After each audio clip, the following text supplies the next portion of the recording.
Fin 1942. Les rumeurs se propagent dans Berlin comme un virus invisible. L'armée rouge a encerclé la 6e armée du général Paulus à Stalingrad. Pourquoi le peuple allemand refusait-il de croire aux nouvelles? Ils étaient habitués aux fanfares de la victoire. Mais la vérité sur Stalingrad était impossible à cacher. La plus grande formation de la Wehrmacht n'était pas juste en difficulté. Elle était condamnée. Joseph Goebbels a tenté de reprendre le contrôle narratif. Il a annoncé un Noël de guerre allemand. Austère, idéologique, froid. 2 ans ont passé. Noël 1944 n'était plus qu'une date sur le calendrier. La capitale était en ruine. À l'image, des squelettes de bâtiments se dressaient contre le ciel gris. Les Berlinois étaient épuisés. Les rations diminuaient chaque jour. Le stress était permanent. L'humour est devenu noir, macabre. Une blague circulait dans les files d'attente. « Soyez pratiques, offrez un cercueil pour Noël ». Sur les murs des immeubles effondrés, on ne voyait pas de décoration. On voyait des messages griffonnés à la craie. Des familles indiquaient aux proches qu'elles étaient encore en vie, qu'elles avaient déménagé. Juste au-dessus, les affiches du parti nazi donnaient un avertissement clair. Les pillards seront punis de mort. Les bombardements étaient si fréquents que les habitants ne vivaient plus chez eux. Ils vivaient sous terre. À première vue, des caves ordinaires. Mais en réalité, des pièges claustrophobes. L'éclairage était bleu, spectral. Les gens s'entassaient les uns contre les autres. La chaleur humaine devenait étouffante. Ils portaient plusieurs couches de vêtements pour ne pas geler en cas de fuite. À leurs pieds, de petites valises en carton. À l'intérieur, un thermos, quelques sandwichs, une vie entière résumée en objets. On voit les plafonds peints avec une substance étrange. C'était de la peinture luminescente. Si l'électricité coupait après une bombe, la lumière persistait quelques minutes. Berlin comptait 3 millions d'habitants. Il n'y avait pas assez de place. L'air manquait. La langue elle-même s'est adaptée à la terreur. Les abréviations changèrent de sens. LSR signifiait officiellement Luftschutzraum, abri anti-aérien. Dans la rue, on traduisait cela autrement, Lern schnell Russisch. Apprenez vite le russe. Le salut officiel a disparu. Plus personne ne disait Heil Hitler. Les gens se murmuraient Bleib übrig, reste en vie. Survivre était devenu l'unique objectif. Mais ce n'était que le début de l'angoisse.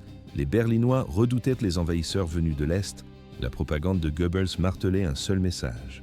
Les atrocités de Nemmersdorf. Les rapports décrivaient des soldats de l'armée rouge violents et massacrant des centaines de civils.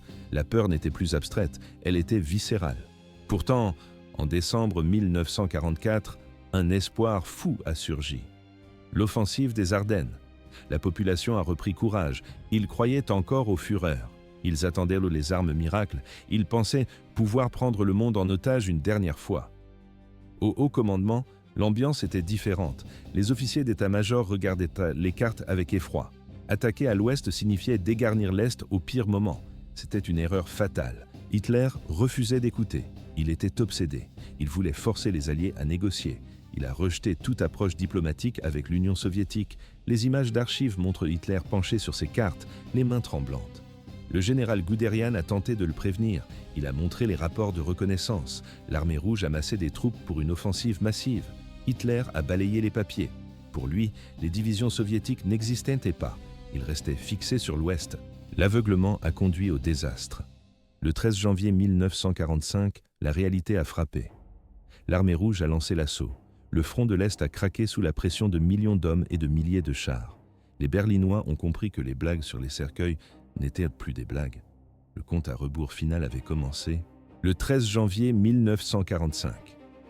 L'ordre est tombé. Le général Ivan Danilovitch Tcherniakovski a lancé l'assaut massif sur la Prusse orientale. Avant la première salve d'artillerie, les troupes soviétiques ont reçu un avertissement simple. Ils n'entraient pas juste en territoire ennemi, ils entraient dans la tanière de la bête fasciste. Pourquoi la résistance allemande a-t-elle tenu 11 jours face à une telle puissance de feu? Les soldats de la Wehrmacht ne se battaient plus pour la victoire. Mais la peur des représailles soviétiques était plus forte que l'instinct de survie. Le 24 janvier, les chars soviétiques étaient aux portes de Königsberg. Au sud, le maréchal Konstantin Rokossovski avait frappé dès le 14 janvier. Son objectif était chirurgical, couper la Prusse orientale du reste du Reich. Dès la première nuit, le général allemand Reinhardt a compris. Il a envoyé un message urgent à Hitler. Il a parlé d'encerclement, de désastre imminent. Le Führer a ignoré le message. Les événements se sont accélérés. Le Gauleiter Erich Koch dirigeait la région. À première vue, un chef fanatique du parti nazi. Mais en réalité, un lâche incompétent. Il a formellement interdit l'évacuation des civils, il a mal coordonné les mouvements de troupes. Pire encore, dans la panique, il a dirigé des trains de réfugiés vers les zones déjà capturées par les Russes. Quand les canons soviétiques se sont rapprochés de son quartier général, Koch n'a pas combattu. Il a chargé sa voiture et il a fui. Il a laissé la population seule face à la vengeance de l'armée rouge.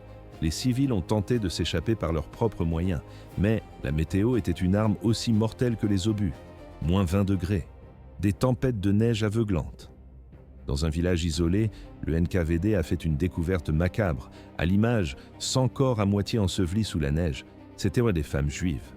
Sur leurs vêtements figés par le gel, on distinguait encore les étoiles à 6 branches. Elles avaient été abattues à bout portant lors d'une marche de la mort. La violence était totale. L'armée rouge avançait avec une rage froide. Les viols et les pillages se sont généralisés. Pour le soldat soviétique, chaque maison allemande était une cible légitime. C'était le prix à payer pour les atrocités nazies en Union soviétique. Les commandants ont essayé de rétablir la discipline. Des ordres ont été hurlés. Des menaces ont été proférées. L'effet a été nul. Les soldats russes étaient sous le choc. Ils entrèrent dans les fermes et voyaient la richesse, les nappes propres, la vaisselle intacte, l'abondance alimentaire. La jalousie s'est mêlée à la haine. Ils ne se contentaient pas de voler les objets de valeur. Ils brisaient ce qu'ils ne pouvaient pas emporter. Les meubles étaient fracassés, les maisons incendiées. Les censeurs du NKVD tentaient de contrôler le récit. Mais la réalité du terrain était ingérable. Les rapports officiels décrivaient une destruction systématique. Entre janvier et la mi-février 1945, près de 8,5 millions d'Allemands ont abandonné leur foyer. Ce n'était plus une conquête militaire, c'était l'effacement d'une culture. La Prusse orientale cessait d'exister. Sur les images d'archives, on voit des villages entiers réduits à l'état de squelettes calcinés. Pour les troupes de Staline, l'équation était simple. La guerre avait déménagé.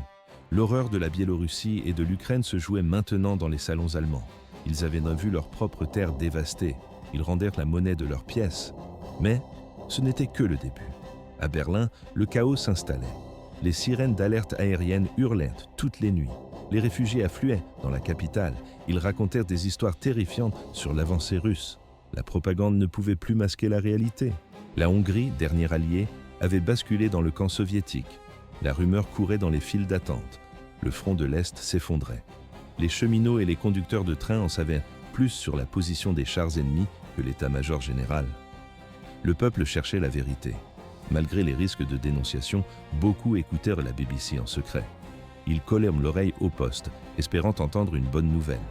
Certains se berçaient d'illusions. Ils espéraient que les soviétiques ne s'en prendraient qu'aux SS et aux officiers.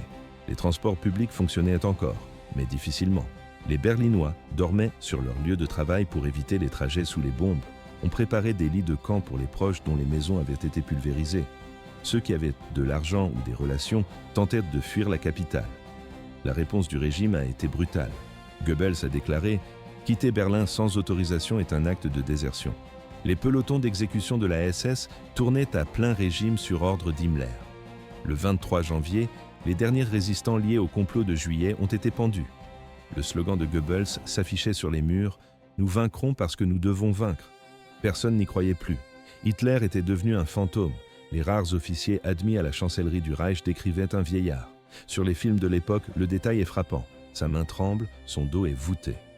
Le chef puissant avait disparu. Il ne restait qu'un homme sénile, bourré de médicaments, qui se méfiait de sa propre ombre. Pendant ce temps, à l'Est, le rouleau compresseur ne s'arrêtait pas. Le maréchal Ivan Konev et son premier front ukrainien ont capturé Cracovie et Radom. La 17e armée allemande fuyait en désordre vers le fleuve Oder. Le maréchal Zhukov fonçait vers Berlin. Staline est intervenu. Il a ordonné à Zhukov de ralentir pour attendre les forces de Rokossovski. Zhukov a protesté. Il voulait exploiter la brèche. Ses forces ont traversé le Wartheland. La résistance allemande était quasi inexistante. Les Polonais, ivres de vengeance, guidaient les Soviétiques. Le traitement des civils allemands restait impitoyable. Le 23 février, la forteresse de Poznan est tombée. Les chars soviétiques ont atteint l'Oder. Ils ont établi des têtes de pont solides près de Kustrin. La Wehrmacht a été prise de vitesse. Aucune ligne de défense cohérente n'était prête. On entendait déjà le bruit des chenilles russes. Il ne restait que quelques semaines. La botte soviétique s'apprêtait à écraser la capitale nazie. Ext. Le 2 mai 1945. C'est la date qui a marqué la chute finale. Les troupes soviétiques ont investi la chancellerie du Reich. Sur le toit du Reichstag, le célèbre drapeau rouge a flotté au-dessus des ruines fumantes. Berlin, le cœur battant du nazisme, a capitulé devant les soviétiques. C'était la fin officielle du Troisième Reich. Pour les soldats de l'armée rouge, l'instant était indescriptible. Une joie immense a éclaté parmi les rangs. Ils ont tiré en l'air. Ils ont hurlé leur soulagement. La guerre était finie. La victoire leur appartenait enfin. Mais cette euphorie a très vite changé de visage. La célébration a viré au chaos absolu. L'adrénaline du succès a rendu les soldats agressifs. La discipline militaire s'est effondrée en quelques heures. Les hommes ne suivaient plus les rangs. Ils ont commencé le pillage systématique et les actes de violence gratuits. Pourquoi les officiers n'ont-ils rien pu faire? Les commissaires politiques ont tenté de rétablir l'ordre. Mais la soif était plus forte que l'autorité. La consommation d'alcool est devenue incontrôlable. Les soldats ingéraient des quantités industrielles de spiritueux trouvés dans les caves allemandes. Contre une armée ivre, le commandement était impuissant. La situation a dégénéré. Dans les rues, les chants et les danses se mêlaient aux cris. Le désordre s'est amplifié. Les soldats ont défoncé les portes des appartements civils. Ils ne cherchaient pas seulement des ennemis, ils cherchèrent de la nourriture, de l'alcool et des objets de valeur. À l'image, la violence brute. Les troupes soviétiques ont pris d'assaut les maisons restantes. Souvent, les occupants n'avaient aucune chance de survie. Même la tentative de reddition était inutile. Certains soldats allemands et des membres du Volkssturm ont agité des drapeaux blancs. La réponse a été immédiate, des rafales de mitraillettes. Les corps tombaient sur le pavé, drapeau blanc à la main. La violence semblait sans fin. À première vue, une armée entièrement livrée à la barbarie, mais en réalité, il restait quelques traces d'humanité. Il faut mentionner ces exceptions. Un détachement de sapeurs est entré dans un appartement berlinois. Ils y ont trouvé une femme malade, seule. Ils ne l'ont pas touchée. Ils ont déposé des vivres près de son lit et sont repartis sans un mot. Mais c'était une rareté dans un océan de brutalité. Le traitement général des Berlinois a dépassé les limites de la décence commune. La caméra de l'histoire enregistre une population terrifiée au milieu des décombres. Bien que les canons se soient tus, le calvaire des citoyens allemands ne faisait que commencer. Surtout pour les femmes. Un ordre simple placardé sur chaque panneau à la frontière. Soldats, tu es en Allemagne, venge-toi des Hitlériens.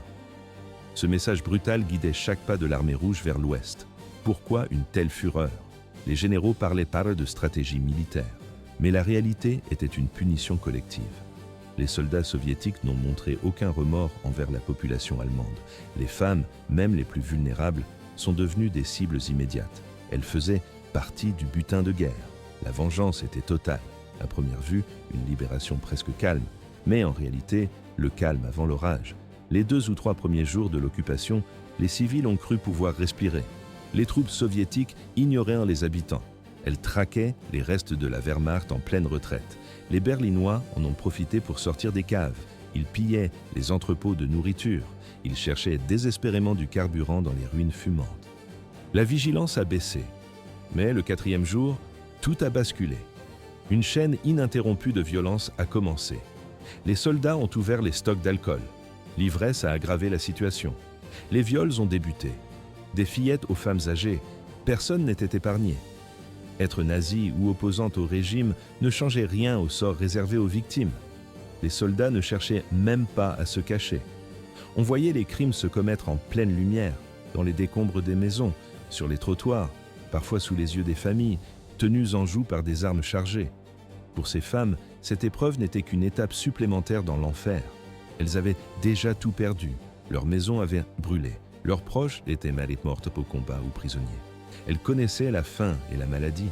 Le viol est simplement devenu une nouvelle routine de survie dans une Allemagne dévastée. Un observateur sur place a noté froidement les faits. L'agression sexuelle était devenue banale. La journaliste allemande Margaret Bovary a consigné ces événements. Dans son journal de survie, à la date du 8 mai 1945, elle décrit une scène précise. Elle raconte une sortie à bicyclette avec une jeune fille. Cette dernière venait de passer 14 jours captive des Russes. Elle avait été violée à de multiples reprises, mais elle avait mangé à sa faim. Les récits s'accumulaient. Une voisine avait tenté de résister. Elle a été abattue sur place d'une balle. Une autre femme, Madame Kraus, avait été épargnée. Sa théorie était étrange. Selon elle, les Russes ne touchaient pas aux femmes qui portèrent des lunettes. Bovary voulait vérifier ce fait. Elle notait cependant un progrès cynique. Même ivres, les troupes commençaient à distinguer les jeunes des vieilles. L'erreur était fatale, même pour les victimes du nazisme. Les Juifs et les antifascistes sortaient de leur cachette pour accueillir les libérateurs. Ils se sentaient enfin sauvés.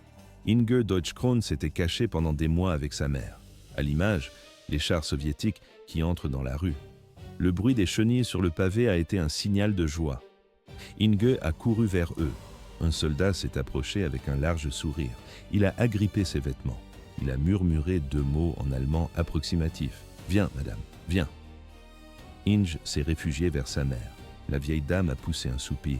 Les rumeurs étaient donc vraies. Elle espérait que leur papier d'identité juif servirait de bouclier. Mais le soldat ne savait pas lire. 6 mai 1945. Une date gravée dans la chair de Berlin. Les soldats soviétiques ne cherchaient pas leur cible uniquement dans les rues dévastées. Ils enfoncèrent les portes. Ils descendèrent dans l'obscurité humide des bunkers et des caves. C'est là que les civils allemands se terraient pour échapper au combat. L'air y était vicié, saturé par la peur. Pourquoi cette frénésie? La hiérarchie fermait souvent les yeux, mais la vengeance était un moteur puissant. Sous les voûtes de béton, les viols avaient lieu en public, devant les enfants, sous le regard impuissant des maris. Parfois, les soldats choisissaient leurs victimes selon leurs préférences. D'autres fois, c'était le hasard total. L'âge n'offrait aucune protection. Des femmes de 70 ans, des adolescentes à peine pubères. Tout le monde y passait. Le premier maire antifasciste de Charlottenburg a dressé un bilan froid. D'abord, le pillage massif, les montres, les entrepôts, les magasins. Ensuite, les agressions physiques, quotidiennes, incessantes. Une femme qui se montrait était une femme en danger. Pour éviter le viol, il fallait devenir invisible, se terrer. Mais ce n'était que le début du cauchemar. Les agressions dans les abris souterrains laissaient place à une traque méthodique dans les appartements. Les rapports de police s'empilaient sur les bureaux. Un document envoyé à la mairie de Spandau détaille une nuit précise. 2h30 du matin. Le bruit du verre brisé réveille l'immeuble. 3 soldats russes pénètrent dans le couloir. Ils forcent un locataire à ouvrir les portes, une par une. Au 2e étage, ils entrent dans une chambre. 2 jeunes femmes dorment avec un nourrisson. La scène se fige. Les soldats s'assoient sur le lit. Ils allument des cigarettes. La fumée envahit la pièce. Ils exigent que les femmes couchent avec eux. L'une d'elles tente de crier. Immédiatement, le canon d'une arme se braque sur elle. L'autre appelle sa mère à l'aide. Un soldat l'attrape et la traîne dans la pièce voisine. Il la tient en joue avec une mitraillette pendant qu'il fouille les valises. Pendant ce temps, ses 2 camarades violant la femme restaient près du berceau. La violence était systémique. Le 28 juin, une pétition arrive sur le bureau des autorités. Elle décrit une attaque survenue le 4 mai à Reinickendorf. 2 soldats ivres s'en prennent à un couple marié. La femme a 62 ans. Elle subit les assauts des 2 hommes. Son mari, âgé de 66 ans, tente peut-être un geste. Une balle l'abat sur le cou. Plus tard, un 3e Russe arrive sur les lieux. Il ignore le cadavre. Il viole à nouveau la veuve dans une autre pièce. Pourtant, le mari n'appartenait à aucune organisation nazie. C'était un simple civil. Le journaliste suisse Max Schnetzer a consigné ses descentes aux enfers dans son journal. Dans le quartier résidentiel de Dahlem, il décrit l'horreur pure. Un père tente de protéger sa fillette. La réponse est immédiate. Une baïonnette triangulaire plantée dans le ventre. À l'image, on imagine la scène décrite, des files de soldats attendant leur tour devant des femmes isolées. Mais 1945, c'est la date où la guerre s'est arrêtée, mais où la chasse a commencé. Berlin n'était plus qu'un champ de ruines fumantes. Les bombardements avaient cessé. Les combats de rue étaient terminés. Pourquoi les femmes allemandes ne sont-elles pas sorties célébrer la paix? Elles avaient survécu aux bombes, mais une menace plus immédiate rôdait désormais dans les rues, les soldats de l'armée rouge. L'ivresse de la victoire rendait les troupes incontrôlables. Face à cela, les femmes ont développé un art brutal, l'art de repousser l'agresseur. Il ne s'agissait pas de politique, il s'agissait de survie physique immédiate. Elles ont mis en place des tactiques désespérées. La première ligne de défense était visuelle. L'objectif était simple, devenir repoussante. À l'image, des femmes qui fraudent de la cendre et de la terre sur leur visage. Elles voulaient effacer toute trace de jeunesse ou de beauté. Certaines coupèrent leurs cheveux à la hâte avec des ciseaux émoussés pour ressembler à des hommes. D'autres enfilaient des couches successives de vêtements. Un manteau, puis un autre, puis une veste. Cela créait une silhouette informe, massive, asexuée. Cela compliquait aussi physiquement l'accès à leur corps. Mais le déguisement ne suffisait pas toujours. Il fallait une dissuasion psychologique. Le mot « typhus » est devenu une arme. Simuler une maladie vénérienne ou infectieuse était une stratégie courante. Les soldats pouvaient être ivres-morts, ils pouvaient être violents. Mais ils avaient une peur panique de la contagion. Une femme qui hurlait « maladie » pouvait figer un agresseur sur place. Cependant, la meilleure défense restait l'invisibilité. Les femmes passèrent leur journée sous terre. Les caves humides et les bunkers abandonnés sont devenus des lieux de vie permanents. Elles ne sortaient que lorsque les patrouilles s'éloignaient. Certaines cherchaient un refuge dans des maisons occupées par des personnes âgées ou des enfants. L'espoir était mince. Peut-être que les soldats respecteraient la vieillesse, mais il fallait bien manger. Il fallait trouver de l'eau. L'erreur était interdite. Lorsqu'elles devaient m'en sortir, elles se déplaçaient en groupes serrés. Une femme seule était une cible. Un groupe était une entité plus difficile à attaquer, la sécurité par le nombre. Si la confrontation était inévitable, la corruption prenait le relais. La montre du grand-père. Une bague en or cachée dans un ourlet. Une miche de pain rassis. Tout servait de monnaie d'échange contre la sécurité. Certaines tentaient même de négocier. Elles faisaient appel à l'humanité restante des soldats. Parfois cela fonctionnait, souvent non. La solidarité s'est organisée. À l'intérieur des immeubles, c'était le siège. On voit les traces de ces barricades de fortune, des meubles empilés contre les portes, des armoires bloquant les couloirs. Elles organisaient des tours de garde. Une femme veillait pendant que les autres dormaient d'un sommeil agité. Au moindre bruit de bottes, le signal était donné. Tout le monde disparaissait. Mais une tactique plus complexe est apparue. À première vue, une collaboration honteuse. Mais en réalité, un calcul de survie glacé. Les femmes cherchaient la seule protection des officiers supérieurs. La logique était brutale. Mieux vaut être la femme d'un seul officier que la proie de toute une compagnie. Elles offraient des relations sexuelles consenties en échange d'une sécurité physique garantie par les gradés. L'officier tenait les soldats du rang à distance. C'est ici que la victime devenait manipulatrice. Une femme anonyme a décrit ce processus dans son journal. Une femme à Berlin. Après avoir subi plusieurs viols brutaux entre avril et mai, elle a craqué. Elle a écrit « bon sang ». Elle a pris une décision. Il lui fallait un homme puissant, un officier. Dès qu'elle a pu marcher, elle est sortie. Elle a répété des phrases en russe. Elle a cherché des épaulettes. Elle s'est demandé si elle avait l'air trop misérable pour attirer un protecteur. Mais l'action lui a redonné le contrôle. Elle ne voulait plus être un simple butin muet. Étrangement, des liens réels se formaient, parfois. Sur les photos d'époque, on devine parfois une certaine proximité. Celles qui parlaient russe ou connaissaient la culture soviétique avaient un avantage décisif. Quelques mots échangés pouvaient transformer un ennemi en protecteur. C'était un jeu dangereux. Mais pour ces femmes, c'était le seul moyen de traverser l'enfer de 1945. 1 900 000 victimes. C'est l'estimation terrifiante du nombre de femmes allemandes violées par les soldats soviétiques à la fin de la guerre. Berlin n'était plus une ville, c'était un terrain de chasse. La peur de la violence sexuelle s'infiltrait partout, plus durable que les bombardements. Dans la capitale seule, les rapports divergent. Certains parlent de 21 000 femmes, d'autres avancent le chiffre de 100 000, voire 1 million. Pourquoi une telle marge d'erreur? Parce que le crime ne s'arrêtait pas à un acte unique. Beaucoup de femmes n'ont pas été agressées une seule fois. Elles l'ont été 10 fois, 20 fois, jusqu'à l'épuisement total. 10 000 d'entre elles ne se sont jamais relevées. Elles sont mortes de leurs blessures ou se sont suicidées. La brutalité ne s'est pas limitée à Berlin. Partout en Allemagne, sans distinction d'âge ou de zone géographique, le phénomène s'est répandu. Mais survivre à l'horreur n'était pas la fin.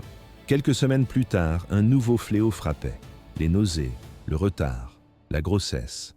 Le ministère de l'Intérieur ne pouvait plus ignorer la réalité. Face à l'ampleur des grossesses non désirées, l'État a dû réagir. Il a ordonné la création de services spéciaux dans les grandes villes.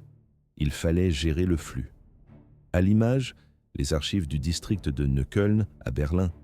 Les registres montrent une courbe verticale. Les demandes d'avortement explosent. Entre le 7 juin 1945 et le 17 juin 1946, l'Office de la Santé a validé 995 dossiers. près de 1000 avortements officiels pour viol dans un seul district. Les conditions médicales étaient désastreuses. Les médecins et les infirmières opéraient souvent sans électricité stable, dans des bâtiments éventrés. Mais qui tenait le bistouri? À première vue, des soignants dévoués à la reconstruction. Mais en réalité, un mélange étrange d'antifascistes nommés par les occupants et d'anciens membres du parti nazi, réintégrés d'urgence. L'idéologie importait peu. Il fallait traiter l'urgence sanitaire. Pour obtenir l'opération, la parole ne suffisait pas. Les femmes devaient fournir des déclarations détaillées. On peut lire sur ces papiers la détresse sociale brute, souvent mélangée à la vieille rhétorique nazie de l'hygiène raciale. Les victimes devaient justifier l'injustifiable. Prenons ce cas du 27 avril 1945. La femme écrit. Elle a déjà un enfant illégitime. Elle vit entassée chez ses parents avec d'autres enfants en bas âge. Pas de place pour un autre. Une autre archive.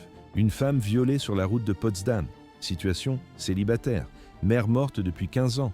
Père demi-juif avec qui elle n'a aucun contact depuis 6 ans. Sa conclusion est clinique. Impossible d'amener un enfant au monde dans ces ruines. La situation a empiré. Le 20 août 1945, une autre plainte est déposée. La victime raconte son agression au 2e jour de Pâques. Elle identifie son agresseur comme un soldat mongol. Sur le papier, le dégoût est palpable. Elle affirme qu'elle ne mènera pas la grossesse à terme. Si on lui refuse l'avortement, elle choisira la mort, laissant ses enfants orphelins. Les mères de famille n'étaient pas épargnées. Une femme avec 3 enfants, âgée de 5 à 11 ans, a supplié les médecins. Son mari, ancien soldat, n'est jamais rentré du front. Elle avait déjà fui la Prusse occidentale en janvier sous les bombes. Elle avait tout perdu 2 fois. Attaquée sur le chemin du travail, elle s'était débattue. En vain. L'avortement était sa seule chance de continuer à nourrir ses enfants vivants. L'héritage de cette campagne ne s'arrêtait pas aux grossesses. Les maladies vénériennes ravageaient la population féminine. Dans un poste de secours au milieu des décombres berlinois, le docteur Anne-Marie Durand-Weber a repris du service. Sa routine était macabre. Dépister les femmes et les filles, préparer les avortements nécessaires. Même en 1946, elle notait dans ses rapports que la situation perdurait.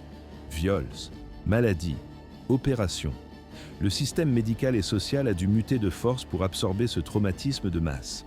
Les dossiers de Neukölln restent aujourd'hui des preuves froides. Ils documentent la souffrance généralisée et la tentative désespérée de l'administration pour endiguer le chaos. Pour ces femmes, la guerre ne s'est pas arrêtée le 8 mai. Le dossier est clos. Été 1944. C'est le point de bascule où la violence a changé de camp. Les témoignages des femmes allemandes violées par les soldats soviétiques sont terrifiants. Ces actes mériteraient une condamnation absolue.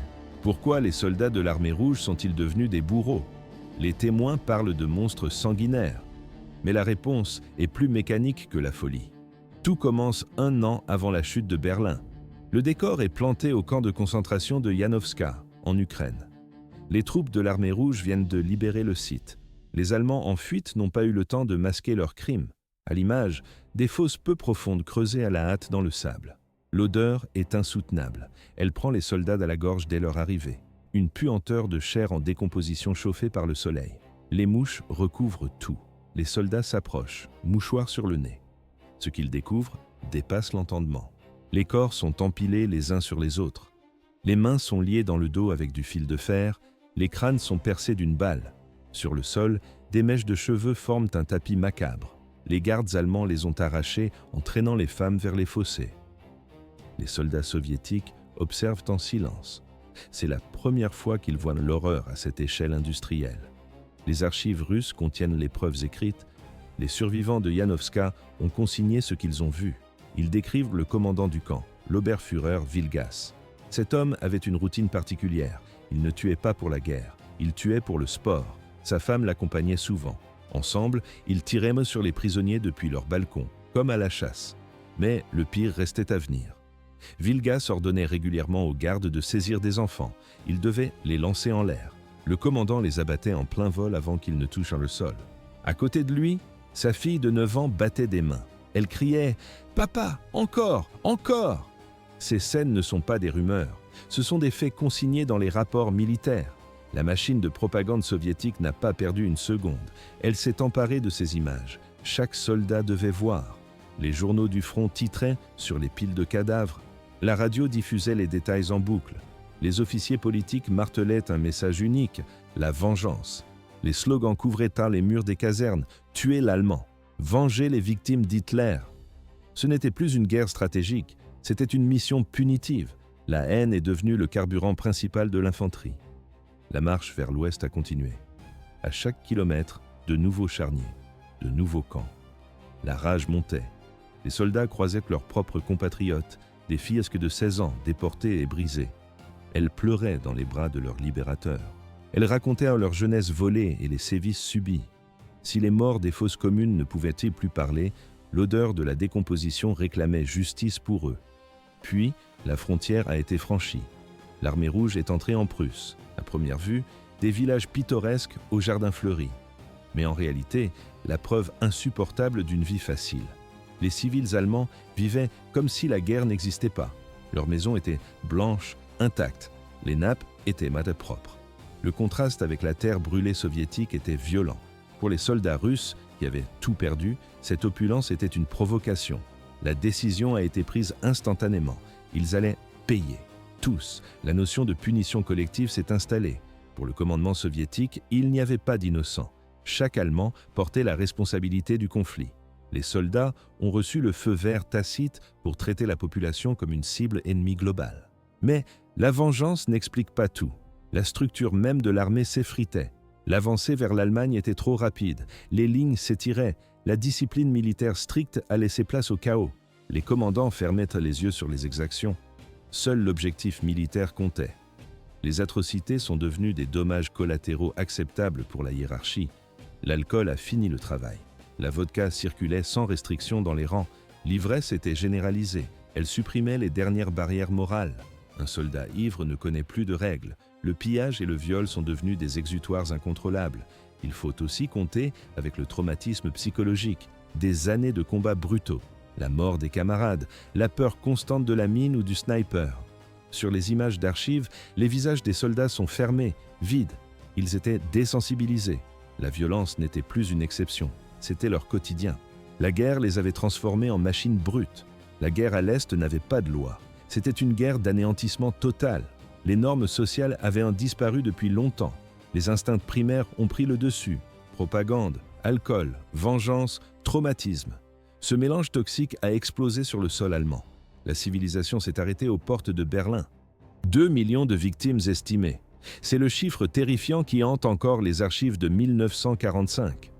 Pourquoi Staline a-t-il choisi le déni face aux accusations de viol massif? Il recevait pourtant des rapports détaillés chaque matin. Mais la propagande était plus importante que la vérité humaine. Le Kremlin avait construit un mythe intouchable, le soldat rouge libérateur, celui qui apporte le pain et la liberté au peuple d'Europe.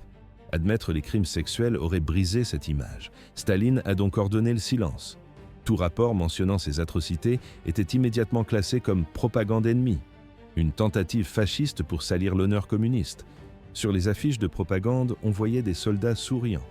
Dans les rues de Berlin, la réalité était tout autre. Une autre tactique consistait à justifier l'injustifiable. Le commandement a construit un récit de vengeance. Les nazis avaient commis des atrocités sur le sol soviétique. Le soldat rouge avait le droit à sa colère. Ce n'était plus un crime. C'était une réaction compréhensible après 4 années d'enfer et de brutalité. Mais ce n'était que la version officielle. Sur le terrain, la discipline s'effondrait. Les autorités militaires ne pouvaient pas ignorer le chaos total. Certains commandants ont décidé d'agir, pas par humanisme, mais pour rétablir l'ordre dans les rangs. À première vue, une armée victorieuse en marche, mais en réalité, une force armée qui perdait tout contrôle moral. Les procédures d'investigation ont commencé. Le processus était brutal. Les officiers organisèrent des confrontations directes. On demandait aux femmes allemandes, souvent blessées et terrifiées, de venir identifier leurs bourreaux. Imaginez la scène. Une pièce froide, occupée par des officiers soviétiques. La victime doit passer en revue une ligne de soldats. Elle doit revivre le traumatisme. Elle doit lever la main et pointer un visage. Les archives soviétiques relatent un cas précis qui glace le sang. Une jeune fille allemande, sauvagement agressée. Les suspects ont été alignés. Malgré la peur qui lui nouait le ventre, elle a trouvé le courage. Elle a désigné les coupables. La sanction n'a pas tardé. Le tribunal militaire n'a fait aucune concession. La sentence, la mort.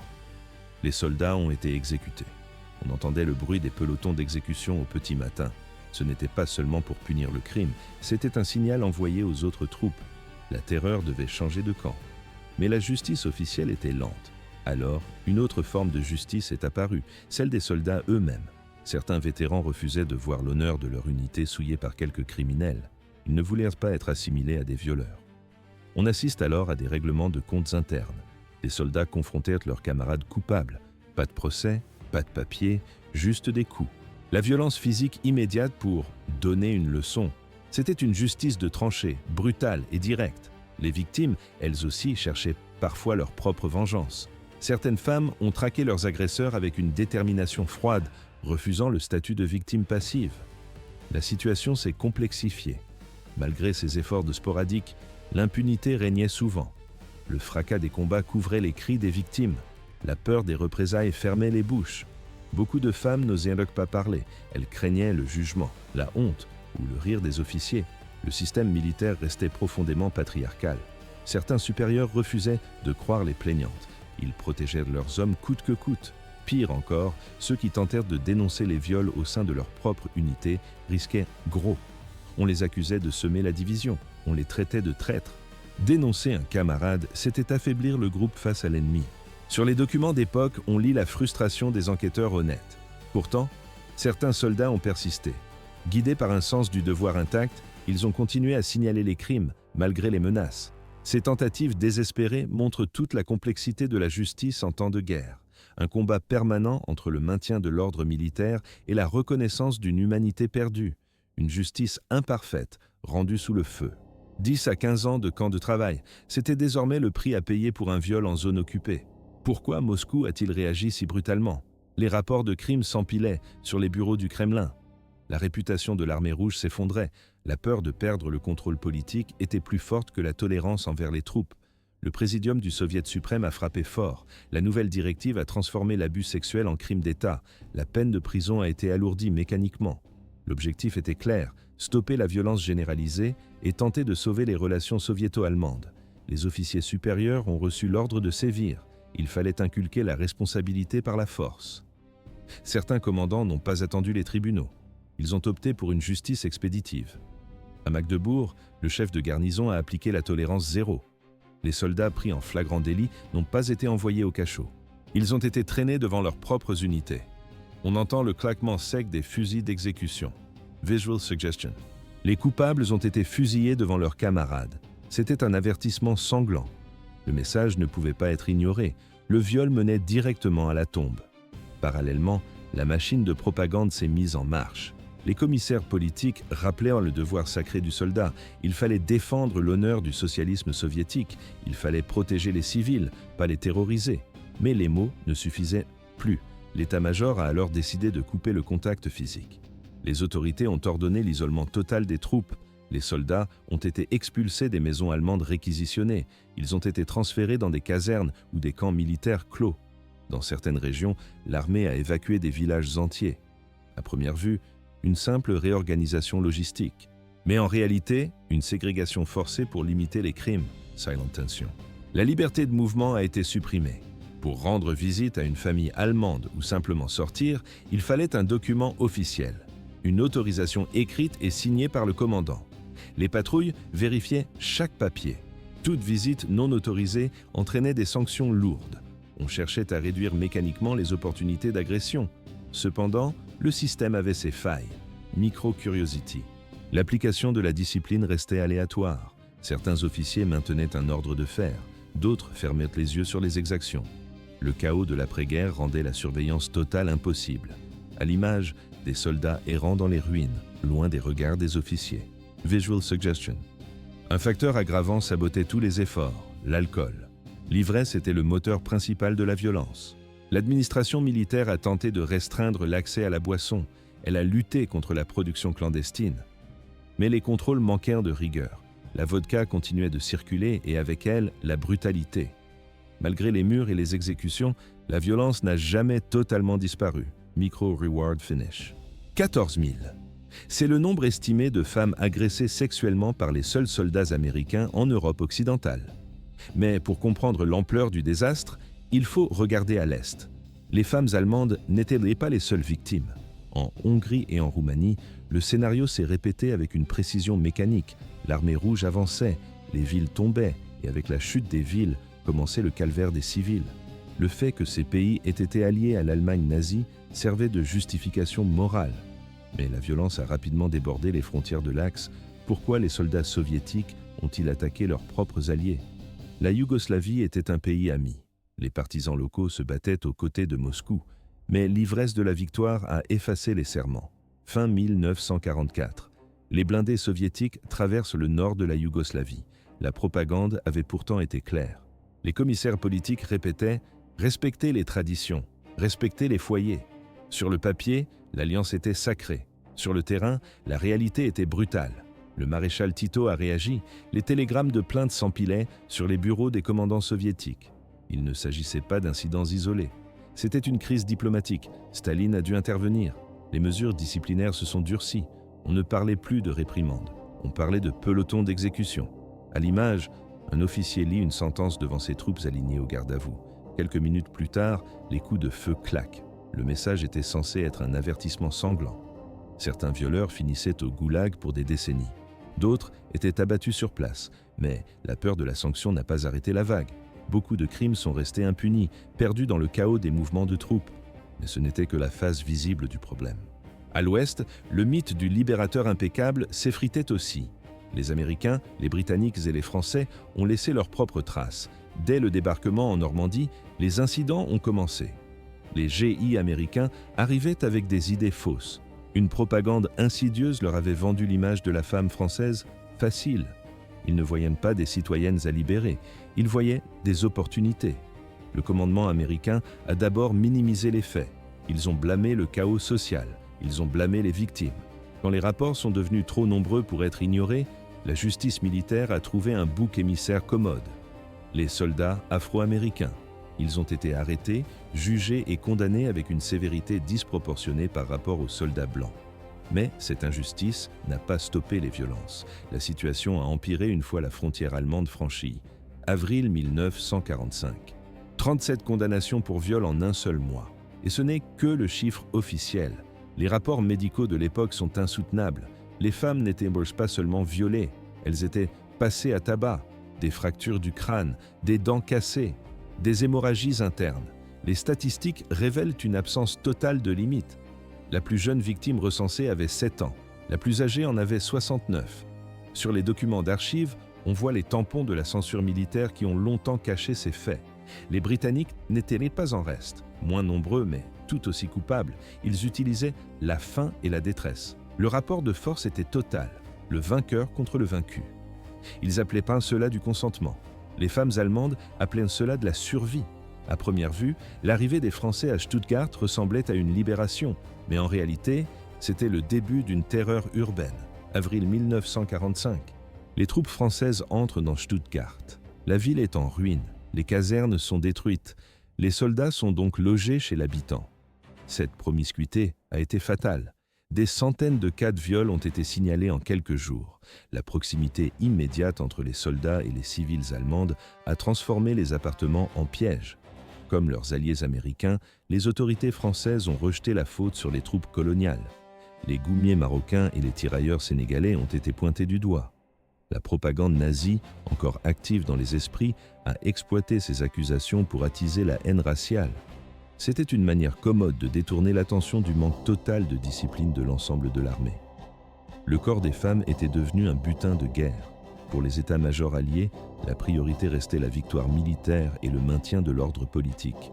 Les crimes sexuels étaient des dommages collatéraux, des dossiers à classer, des plaintes à étouffer. Pour les victimes, la fin de la guerre n'a pas signifié la paix. Les cicatrices sont restées à vie. 2 millions de victimes. C'est l'estimation basse du nombre de femmes allemandes violées à la fin de la guerre. Pourquoi une telle fureur? La propagande nazie avait préparé le terrain. Mais la réalité a dépassé les avertissements. Les soldats soviétiques avançaient avec une rage froide. Ils avaient vu leur propre village brûler. Ils voulaient se venger. En face, la machine de propagande de Goebbels avait martelé un message simple: les soviétiques n'étaient pas des hommes. C'étaient des bêtes sauvages venues de l'Est. des barbares assoiffés de sang. Lorsque l'armée rouge a franchi la frontière, la terreur a saisi la population civile. Ce n'était pas seulement la peur de la défaite, c'était la peur de l'anéantissement total. Sur les images d'époque, les rues sont désertes. La résistance civile était inexistante. Les hommes valides étaient morts au front ou déjà capturés. Il ne restait dans les villes que des fantômes, des vieillards, des enfants et des femmes. Les façades des maisons se sont couvertes de draps blancs, des signes de capitulation hâtifs. Mais le drapeau blanc ne protégeait personne. La peur du viol s'est propagée plus vite que les chars. Une panique viscérale. Les femmes refusèrent de se rendre à l'hôpital après les agressions. Les autorités soviétiques ont tenté de réagir. Elles ont ouvert des dispensaires pour traiter les maladies vénériennes qui explosaient. Mais les salles d'attente restaient vides. Une rumeur terrifiante circulait dans les ruines. On disait que ces centres médicaux étaient des pièges du NKVD. L'objectif caché, identifier les femmes saines et les déporter en Sibérie pour le travail forcé. Entre la maladie et le goulag, elles ont choisi le silence. Le remède semblait pire que le mal. L'épuisement était total. Le régime nazi s'était effondré et la population n'avait plus la force de se battre. De plus, la police secrète soviétique était d'une efficacité redoutable. On entend le bruit des bottes dans les cages d'escalier. Le NKVD ne tolérait aucune dissidence. Il procédait à des rafles massives. Un regard de travers ou une dénonciation anonyme suffisait pour disparaître. Face à cette répression, les Allemands se sont réfugiés dans une illusion collective, le mythe de la guerre. À première vue, un espoir irrationnel, mais, en réalité, le seul moyen de tenir psychologiquement. Ils étaient pas persuadés qu'un conflit allait éclater immédiatement entre les Soviétiques et les alliés occidentaux. Ils pensaient que les Américains viendraient les libérer du joug russe. Cette attente passive les a figés. Ils attendaient en des sauveurs qui ne sont jamais venus. La vie quotidienne s'est transformée en huis clos. Les femmes ont modifié leurs habitudes de survie. Personne ne sortait la nuit tombée. On barricadait les portes. On se cachait dans les caves à charbon. Pour beaucoup, la pression était trop forte. Le taux de suicide a grimpé en flèche. Certaines familles entières ont préféré la mort au déshonneur. Le cyanure, la corde ou les rivières glacées. C'était une épidémie de désespoir. Mais pour celles qui ont survécu, le calvaire ne s'arrêtait pas à l'acte physique. Les conséquences sociales étaient dévastatrices. Le traumatisme a laissé des cicatrices invisibles mais profondes. La honte, la culpabilité, la peur permanente. Le plus terrible était le silence imposé. Parler du viol, c'était admettre une souillure. La société allemande, encore imprégnée de valeurs rigides, a rejeté ses propres victimes. Les femmes violées étaient stigmatisées.